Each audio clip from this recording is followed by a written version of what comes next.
আসলে কি ছোটবেলা আমার বাবা ছিলেন দর্জি। তো আমরা ছোটবেলা থেকেই খুব বাবা আর্থিক অনটনে ছিলেন। আসলে রোজগারটা বাবার তেমন ছিল না। আ তার মধ্যে বাবা আমাকে ভর্তি করে প্রাইমারি স্কুলে, ডিমনিমা টিজি প্রাইমারি স্কুল। তো সেখানে আ পড়াশোনা শুরু হলো আমার। ভালো লাগতো পড়াশোনা করতে খুব। আ প্রাইমারিতে পড়াশোনা করে যখন হাই স্কুলে যাই, বীরপাড়া উচ্চ মাধ্যমিক বিদ্যালয়ে, তখন কিন্তু চলে আসে ড্রেস কোড।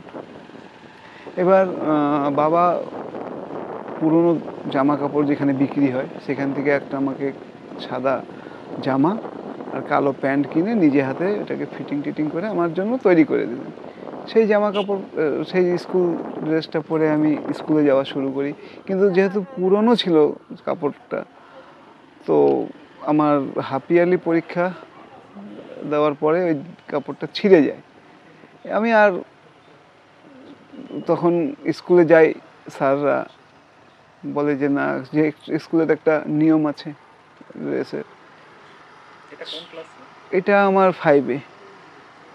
তারপরে বাবা আর দিতে পারলো না কাপড়, তখনই আমার পড়াশোনা বন্ধ হয়ে গেল।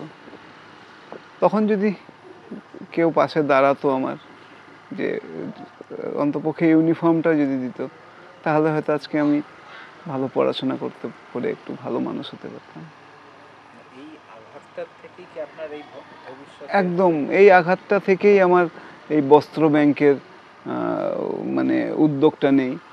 কি হলো, তারপরে আমি স্কুলে যখন পড়াশোনা বন্ধ হয়ে গেল, বাবার সাথেই কাজ করি, বাবার সাথে টেইলারির কাজ করি, করতে করতে আরেকটু বড় হলাম। তখন না আমার ওই কাজটা ভালো লাগলো না। আমি ওই কাজ বাবার থেকে ছেড়ে আমি বেরিয়ে এলাম এই নদীতে, ডিমডিমা নদী আমাদের এখানে। শ্রমিকদের যারা বালি বজরি কালেকশন করে, সেই কাজে নামলাম। একটা ঠিকাদারের আন্ডারে কাজ দেখাশোনা করতাম। করতে করতে করতে করতে দেখি যে অনেক গাড়ি আসে আমাদের নদীতে, ট্রাক বালি পাথর লোড করতে। সেই ড্রাইভারদের সাথে একটু বন্ধুত্ব করে গাড়ি চালানো শিখি। সেই গাড়ি চালানো যখন শিখি, তারপরে আমি আবার এই কাজটা ছেড়ে দিয়ে গাড়ি চালানো শুরু করি। তখন আমার মাথায় আরও বেশি করে, যখন গাড়ি চালাই বিভিন্ন জায়গায় যেতে হয়, চা বাগান, আপনার বড় বড় শহরে, শিলিগুড়ি, কুচবিহার, তখন আমি দেখতে পাই কি মানুষের আজও কিন্তু জামা কাপড়ের অভাব আছে। কেউ ছেঁড়া জামা পরে ঘুরে বেড়াচ্ছে, কোনো বাচ্চার গায়ে জামা নেই। তখন আমার মাথায় এলো যে এই কষ্টটা আমার সেই পুরনো দিনের, সেই ছোটোবেলার কষ্টটা আবার জেগে ওঠে। তখন ভাবলাম এদের জন্য কি করা যায়। আমার কাছে সেমন সামর্থ্যও নেই যে আমি এদের জন্য বড় কিছু করব। তখন মাথায় এলো যে সবার বাড়িতে পুরনো জামা কাপড় থাকে, সেই জামা কাপড়গুলো আমি তাদের কাছে এক প্রকার ভিক্ষা করে নিই। তাদের কাছে চাই যে এই জামা কাপড়গুলো আপনাদের পরে আছে, সেগুলো আমাকে দিন। এই জামা কাপড়গুলো যাদের দরকার আছে তাদের কাছে পৌঁছে দেব। প্রথমে একটু সমস্যা হচ্ছিল, পরে সবাই সহযোগিতার হাত বাড়িয়ে দেন। তারপরে এই কাপড়গুলো নিয়ে আমি যখন প্রথম এই কাজটা শুরু করি, তখন আমার কাছে এত কাপড় ছিল না, অল্প অল্প কাপড় ছিল। আমি সাইকেল নিয়ে বাগানে যেতাম, চা শ্রমিকদের মহল্লায় দেখতাম কার বাড়িতে বেশি কষ্ট, তাকে চুপ করে দিয়ে আসতাম। এখন তো প্রচুর জামা কাপড় কালেকশন হচ্ছে, আর প্রচুর মানুষকে দিতে পারছি।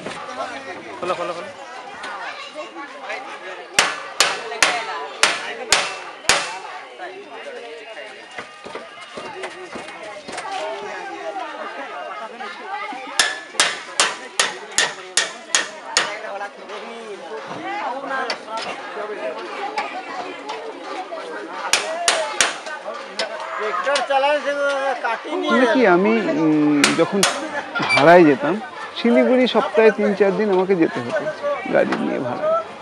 তো তখন আমি যখন যাই, আমাদের এখান থেকে 30 কিলোমিটার দূরে নাগরাকাটা। তো নাগরাকাটায় আমি একজনকে পাইছে না, পাকা রাস্তা দিয়ে, গরম, প্রচণ্ড গরম, মে মাসের ওই পাকা রাস্তা দিয়ে হেঁচড়ে হেঁচড়ে যাচ্ছে। সে চলতে পারে না, তার দুটো পাই অকেজো। তাকে পাই তো আমার গাড়িতে না একটু কাপড় থাকতো সব সময় আর একটু বিস্কুট। তো পাওয়ার পরে তাকে আমি দাঁড়াই, যারা আমার প্যাসেঞ্জার আছে তাদের বললাম 5 মিনিট আমাকে একটু সময় দিন, ওর সাথে কথা বলি। ওর সাথে দাঁড়ানোর পরে ও জিজ্ঞাসা করলাম কোথায় থাকো, বলে আমার তো ঘর বাড়ি নেই, আমি যাত্রী শেডে থাকি। আর কোথায় যাচ্ছ, তো বলে এই একটা স্কুল আছে ওখানে একটু মিড ডে মিল কখনো কখনো দেয়, সেখানেই যাচ্ছি। তো ওকে আমি বিস্কুট টিস্কুট দিয়ে ওর ঠিকানা নিয়ে চলে গেলাম। তারপরে রাতে যখন ফিরি ওর জন্য একটু শুকনো খাবার নিয়ে নিই। ওকে ওই যাত্রী শেডে দাঁড়ানোর পর দেখি ও আছে, তোকে আমি ডাক দিলাম, তখন উঠে বসলো। ওকে খাবারটা দিলাম, ওর সাথে একটু গল্প হলো। আস্তে আস্তে না ওর সাথে আমার একটা বন্ধুত্ব হয়ে যায়। আমি যখনই শিলিগুড়ি যাই ওখানে দাঁড়াই, চা খাই দুজনে একসাথে। 2 বছর থেকেও স্নান করছিল না। তো ওকে একদিন আমি বললাম যে তুমি স্নান করবা, বলে না এখানে তো জলের সমস্যা। আমি বললাম আমি বুঝে নেবো, তুমি স্নান করলে বলো। তো আর আমার কথা ফেলতে পারলো না, রাজি হলো। নদীতে নিয়ে গিয়ে স্নান করালাম। তারপর দেখি পায়ে বিশাল একটা ঘা। সেই ঘাটাকে চিকিৎসা করিয়ে ঠিক করলাম। একদিন আমাকে বলে কি, আমাকে ড্রাইভার বলে, ও এখনো বলে ড্রাইভার আমি না কোথায় থাকবো, আমি তোর বাড়িতে চলে যাব। তখন এসে আমার পরিবারের সাথে আমার কথা বললাম যে দেখো এরকম একটা মানুষ পড়ে আছে। তখন কিন্তু অ্যাকচুয়ালি থাকার আমারও ঘর ঠিকঠাক নেই। আমি যেই ঘরটায় থাকি তার পাশে একটা কিচেন বানাবো বলে একটা চালা করে রেখেছিলাম। তো তখন এদের নিয়ে আমি ওখানেই আছি।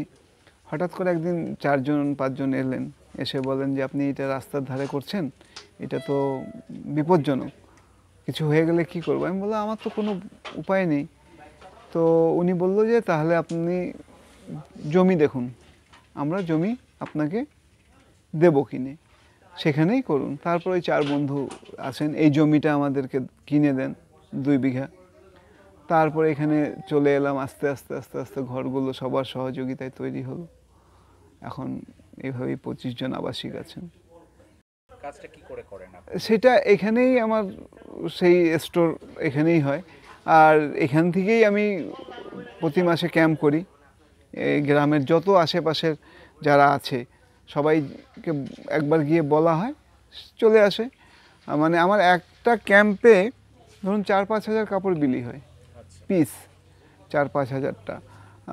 মানুষ মনে করেন কেউ 2টা নিচ্ছে, কেউ 4টা নিচ্ছে। আমি আবার কি করি যে তাকে যে আমাকে একটাই দিতে হবে সেটা না, আমি একদম নিয়ে ঢেলে দেই। তাদের যার যার যেটা পছন্দ, যে কয়টা পছন্দ নিয়ে যায়। আপনার একটা স্বপ্ন ছিল যে মানে নতুন শিশু যে জন্মাবে সে পুরনো কাপড় পরবে না, নতুন পরবে, সেটা এখনো আমার সেই জায়গাটা আমি আসতে পারিনি। ভবিষ্যতে যদি সেই জায়গাটায় আসতে পারি তখনই ভাববো যে না আমি কিছু করতে পেরেছি। আর যা দেখতে পাচ্ছেন আমার যে জামা কাপড়, আমি কিন্তু আমার পরিবারের কেউ আমরা নতুন জামা পরি না, নতুন কাপড় পরি না। ওই যারা যারা যেগুলো মানুষকে দিচ্ছি সেগুলোই আমরা ব্যবহার করছি। কারণ আমরা যেদিন নতুন জামা কাপড় সবাইকে দিতে পারবো, আমি একটা প্রতিজ্ঞা করেছি যে তারপরেই আমরা নতুন জামা কাপড় পরবো। এই যে আমার যে গেঞ্জি প্যান্ট যাই পরে আছি, এটা কার দেওয়া আমি জানি না, কিন্তু নিশ্চয়ই কোনো সহৃদয় মানুষের দেওয়া, সেটা আমি ব্যবহার করছি। আর আবাসিকদের নিয়ে আপনার ভবিষ্যৎ পরিকল্পনা কি আছে? আমার এরকম একটা স্বপ্ন ঠিক বলবো না, এটা মানে একটা দৃঢ় মানে সংকল্প আছে যে ঈশ্বর যদি আমাকে সহযোগিতা করেন, যদি ঠিকঠাক রাখেন, আমি রাস্তায় কোনো অসহায় মানুষকে পড়ে থাকতে দেব না। দেখুন আজকে এই যে মানুষরা আছে আমার এখানে, বয়স্ক আছে, কম বয়সেরও আছে, তাদের কিন্তু একটা সংসার জীবন ছিল, তাদের নিশ্চয়ই সন্তানরা কোথাও না কোথাও আছে, তাদের পরিবারের কেউ না কেউ কোথাও না কোথাও আছে। আমার একটা মনে হয়, আমি কিন্তু এটা আমাদের এটা বৃদ্ধাশ্রম না, হ্যাভেন শেল্টার হোমটা যে টাকার বিনিময়ে কিন্তু আমরা রাখি না। যার আর কোনো রাস্তা নেই, সে পথে পড়ে আছে, তাকে তুলে এনেই আমরা রাখি। সে যেরকম অবস্থাতেই থাক, তাকে এনে চিকিৎসা করা, তাকে সুস্থ করে তোলা, তাদেরকে একটু ভালো রাখা। এরা কিন্তু এরকম না যে এরা আমার কেউ না, এরাই কিন্তু আমার পরিবারের সদস্য। এভাবেই তাদেরকে রাখা। ভবিষ্যতে আমি চাই না যে আর বৃদ্ধাশ্রম খুলুক, বা এই মা বাবারা রাস্তায় পড়ে থাকুক। সাইসি দিলে সনে মার সসু দিলাই রূপেবা সায়া দিলাই সবের সিঙ্গা আরো সয়া দিলাই সবের সিঙ্গা।